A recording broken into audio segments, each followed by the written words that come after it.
Dear students, जे केमिक्स में आप सभी का स्वागत है। आईआईटी आइजर पीवाकी फॉर 2025 में इनऑर्गेनिक केमिस्ट्री का last chapter coordination compound complete करने वाले हैं। इसके अलावा आपको इनऑर्गेनिक केमिस्ट्री के अदर्स चैप्टर्स के पीवाईक्यू चाहिए तो आप हमारे चैनल पर जाके देख सकते हैं, या उनका लिंक हम डिस्क्रिप्शन में लगा देंगे, वहाँ से आप देख सकते हैं। स्टार्ट करते हैं हमारे पहले क्वेश्चन से।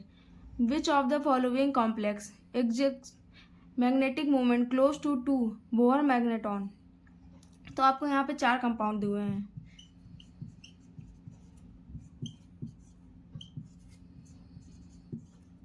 थ्री का होल ट्वाइस। सबसे पहले इसमें उसने हमसे बोला है जो मैग्नेटॉन हो वो 2 बोहर के लमसम हो, यानी उसका मैग्नेटिक फील्ड जो है, मैग्नेटिक फील्ड वो 2 के आसपास हो। ठीक है, तो देखते हैं पहले इसका NO3 हमारा।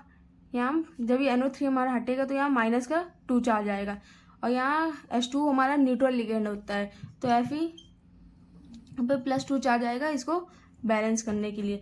Fe+2 का कॉन्फ़िगरेशन हमारा होता है ऑर्गन गैस, जो हमारी यहाँ पे होती है नोबल, प्लस 4H2 3D6, ये हमारा Fe का होता है। अब Fe+2 का लिखने के लिए इसको 2 इलेक्ट्रॉन हटा देते हैं इसके s ऑर्बिटल से, और हमारा 3D6 बचता है। ये H2 हमारा SFL होता है, यानी कि स्ट्रॉन्ग फील्ड WFL होता है, weak field ligand. Weak field ligand D block में फिल करते हैं। वीक फील्ड लिगेंड होता है तो वो पेयरिंग नहीं करता है, वो अलग अलग करता है सबको। ठीक, तो 1 2 3 4 5, जब 5 यहाँ पूरे फिल हो गए तब यहाँ दूसरा फिल हो रहा है, तो बच्चे कितने हैं हमारे पास 4 अनपेयर्ड इलेक्ट्रॉन। अब मैग्नेटिक फील्ड का फॉर्मूला हमारा होता है n+2। n होते हैं हमारे नंबर ऑफ अनपेयर्ड इलेक्ट्रॉन, तो n हमारे कितने हैं यहाँ 4, √4, 4+2 6 इक्वल टू 4×4 24।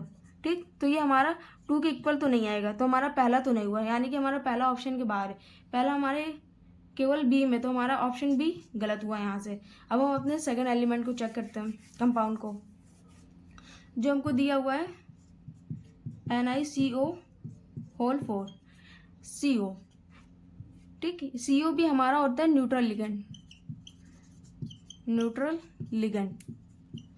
तो हमारे निकल पे 0 चार्ज है। ठीक, निकल पे 0 चार्ज है हमारा, तो यहाँ पे हमारे निकल का इलेक्ट्रॉनिक कॉन्फ़िगरेशन होता है ऑर्गन 4s2 3d8, और CO हमारा स्ट्रॉन्ग फील्ड लिगेंड होता है। तो जब इसमें डी ब्लॉक को भरेंगे तो 1 2 3 4 5 6 7 8, यहाँ पे कोई भी अनपेयर्ड इलेक्ट्रॉन नहीं है, यानी कि हमारा n = 0 हो गया, तो हमारा ए भी हमारा आउट हो गया। तो MnCO वाला हमारा ऑप्शन सी भी यहाँ से हमारा गलत हो गया। अब हमारे लास्ट के 2 बचे, उनको चेक कर लेते हैं। तो हम पहले K4MnCn चेक करते हैं। K4 यहाँ से हटेगा तो यहाँ पे -4 चार्ज आएगा। ठीक, और CN हमारा -6 लेके बैठा, तो इस पर हमारा कोऑर्डिनेशन निकालने के लिए x -6 = -4, x = +2 चार्ज। ठीक है, तो हमारे m पर कितना चार्ज आया +2 का। अब m का हम इलेक्ट्रॉनिक कॉन्फ़िगरेशन लिखेंगे तो ऑर्गन 4s2 3d5, +2 के लिए 4s के इलेक्ट्रॉन हटा देंगे, हमारे d बचा, d ऑर्बिटल में फिल करेंगे। तो यहाँ जो हमारा CN होता है ये हमारा स्ट्रॉन्ग फील्ड लिगेंड होता है, तो ये पेयरिंग कराता है 1 2 3 4 5। तो यहाँ हमारा नंबर ऑफ इलेक्ट्रॉन कितने हुए अनपेयर्ड 1। अब यहाँ पे हमारा फॉर्मूला लगाते हैं हम मैग्नेटिक मोमेंट का, √n+2। n हमारा कितना है 1 1 1 + 2 3, तो हमारा √3 होता है 1.7 के समथिंग, यानी कि इसको हम 2 बोहर लिख सकते हैं। तो यहाँ से हमारा ऑप्शन 3rd सही होता है, तो यहाँ से हमारा ऑप्शन डी करेक्ट हो गया। ठीक है, और अगर आपको इलेक्ट्रॉनिक कॉन्फ़िगरेशन डी ब्लॉक का नहीं निकालना आता है तो इस पर मैंने एक स्पेसिफिक वीडियो बना रखी है, आप वहाँ जाके देख सकते हैं। वहाँ मैंने ट्रिकी वे पे आपको समझाया है कि आप कैसे निकाल सकते हैं। अब आता है हमारा क्वेश्चन नंबर 2।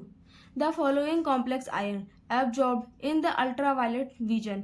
इसमें हमसे उसने कंपाउंड दिए हैं 4 कॉम्प्लेक्स, और उसने हमसे बोला है कि अल्ट्रा वायलेट विजुअल किस रीजन में आती हैं।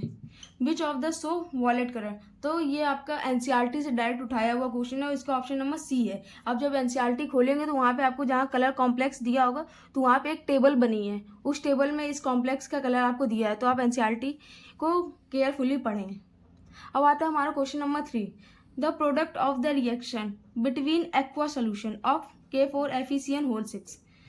तो हमें इन दोनों की हमारी रिएक्शन होती है एक्वा सोल्यूशन में, तो हमें हमारा प्रोडक्ट बताना है। K4FeCN ये रिएक्शन हाफ H2O2 से कराते हैं एक्वा मीडियम में, ठीक है, एक्वा सोल्यूशन में। तो हमारा हाफ H2O यानी कि ये हमको OH माइनस दिया हुआ है, ठीक है। जब OH माइनस रिएक्शन कराते हैं तो हमारा जो ये वाला पार्ट होता है ये टूटता है K+K3FeCN6 माइनस में, ठीक है। तो हमारा K+ वाला इससे रिएक्ट करता है और यहाँ पे KOH बनाता है और फिर हमारा यहाँ पे रिमाइंड बचता है K3FeCN6, ठीक है। यहाँ तक ही कंप्लीट हुआ, आपको समझ आया? तो यहाँ से हमारा ऑप्शन नंबर सी सही होता है। अब आते हैं हमारे क्वेश्चन नंबर 4 पे। उसने पूछा for the complex compound complex for the colourless complex. उसने हमको एक कॉम्प्लेक्स दिया हुआ है जो कि कलरलेस है 6n+। यहाँ पे हमको n और m जानना है कि m where m is a 3D transition metal. उसने ये भी बोल दिया जो m है हमारा ट्रांजिशन मेटल है वो भी 3D सीरीज का, यानी कि स्कैंडियम से लेकर जिंक तक कोई एक एलिमेंट है। The correct ground state D electron configuration of m is. तो हमारे इसमें कौन सा है जो करेक्ट ग्राउंड स्टेट बताता है? तो पहला उसने हमें यहाँ पे दे रखा है कि कलरलेस। तो हमारे कलरलेस कंपाउंड में 3D में केवल स्कैंडियम +3 और जिंक +2 आते हैं, ठीक है, दो कंपाउंड। तो इन दोनों में से हमारा कोई एक ऑप्शन हो सकता है। अब उसने हमको यहाँ n+2 चार्ज दिया हुआ है और यहाँ स्ट्रॉन्ग फील्ड लिगेंड वो वीक फील्ड लिगेंड दिया हुआ है। तो स्कैंडियम 3 का हम लोग कॉन्फ़िगरेशन लिखेंगे। ऑर्गन स्कैंडियम का पहले लिखते हैं 4s1 4s2 अरे एक मिनट 4s2 3 1 और यहाँ पे हम स्कैंडियम +3 का लिखेंगे तो हमारे इसके इलेक्ट्रॉन भी चले जाएंगे और एक इलेक्ट्रॉन इससे जाएगा, तो हमारा यहाँ D0 होगा। D0 होगा यानी कि हमारा कोई भी अनपेयर्ड इलेक्ट्रॉन यहाँ नहीं होगा, ठीक है। तो यानी कि हमारा जो ग्राउंड स्टेट में बनेगा उसका हमारा इसका होगा T2 G0 और EG AB0 होगा। तो यहाँ से हमारा एक ऑप्शन स्कैंडियम हट गया। अब बचा हमारा जिंक, तो हम जिंक का कॉन्फ़िगरेशन देख लेते हैं। जिंक का होता है ऑर्गन हमारे यहाँ पे halogen gas noble gas 4s 3D 10, ठीक है, 4s2 3D 10। यहाँ से जिंक +2 का निकालेंगे हम तो हमारे 4s के इलेक्ट्रॉन चले जाएंगे और 3D 10 बचेगा। अब 3D 10 बचा हमारा, यहाँ H2O हमारा स्ट्रॉन्ग फील्ड लिगेंड नहीं वीक फील्ड लिगेंड है, तो D ऑर्बिटल में फिल करते हैं 1 2 3 4 5 फिर 6 7 8 9 10, ठीक, इसको ऐसे नहीं, ठीक है। तो ये हमारा, अब इसको हम लोग T2G और EG में फिल करते हैं।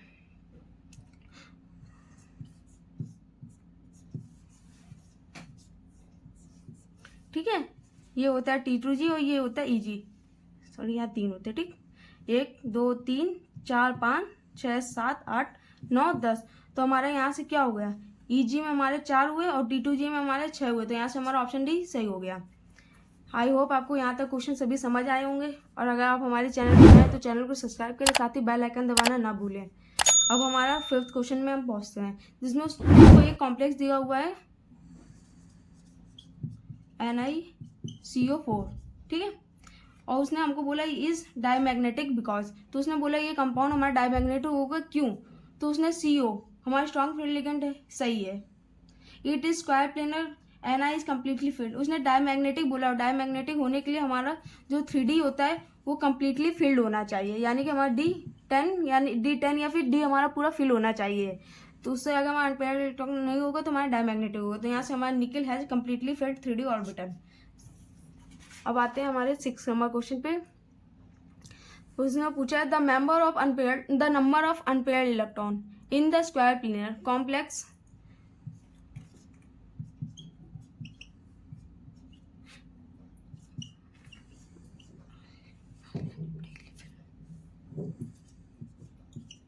एक कॉम्प्लेक्स दिया, उसने बोला है कि इसमें नंबर ऑफ अनपेयर्ड इलेक्ट्रॉन बताओ, तो Cn हमारा ये SFL होता है, यानी कि स्ट्रॉन्ग फील्ड। लेकिन बाहर -2 है, अंदर -4 है। इसका निकालने कोऑर्डिनेशन x मान लिया, इसका -4 equal to -2 charge, x equal to 2, तो हमारा निकल का कोऑर्डिनेशन नंबर +2 है, निकल +2 का कॉन्फ़िगरेशन 4s2 3d 8 होता है, ठीक है। और +2 चार्ज होता है, यहाँ 4s के इलेक्ट्रॉन हट जाएंगे, तो हमारा 3d 8 बचा। यहाँ SFL है तो हमारी पेयरिंग होगी 1 2 3 4 5 6 7 8, तो हमारे यहाँ नंबर ऑफ अनपेयर्ड इलेक्ट्रॉन 0 हुआ, तो यहाँ हमारा ऑप्शन बी करेक्ट होता है। अब हमारे लास्ट क्वेश्चन पे आते हैं हम, question number 7। How many geometrical isomer are possible for the square planar complex. हमें यहाँ एक कॉम्प्लेक्स दिया हुआ है और जो उसने हमको बता दिया कि ये स्क्वायर प्लेनर है।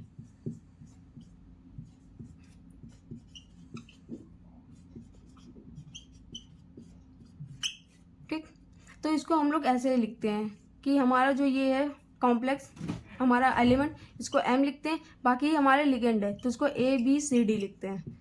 अब इसमें हमको स्ट्रक्चर बना के देख रहे हैं कि कितने हमारे जियोमेट्रिकल आइसोमर है। तो पहला हम करते हैं A B C और D, हमारा पहला स्ट्रक्चर। दूसरे स्ट्रक्चर में हम A को वहीं रहने देते हैं और इन दोनों को एक दूसरे से एक्सचेंज करते हैं, B C, ठीक। ये हमारा दूसरा हुआ। अब आता है हमारा तीसरा, A को फिर से वहीं रहने दिया और इस बार हमने B और C को एक दूसरे से एक्सचेंज किया। अब इसके और कोई पॉसिबल आइसोमर बन सकता है? नहीं, तो इसके हमारे कितने आइसोमर हुए? 3, तो यहाँ से हमारा ऑप्शन डी सही होता है। अब आप देख लीजिए, इसके अलावा आपको कोई आइसोमर नहीं मिलेगा। एक में A और D आमने सामने है, एक में A और B और इसमें A और C। यहाँ तक कि आपको सभी क्वेश्चन हो गए हैं, और भी आपको क्वेश्चन चाहिए तो आप जाके चैनल पर देख सकते हैं। Thank you for watching.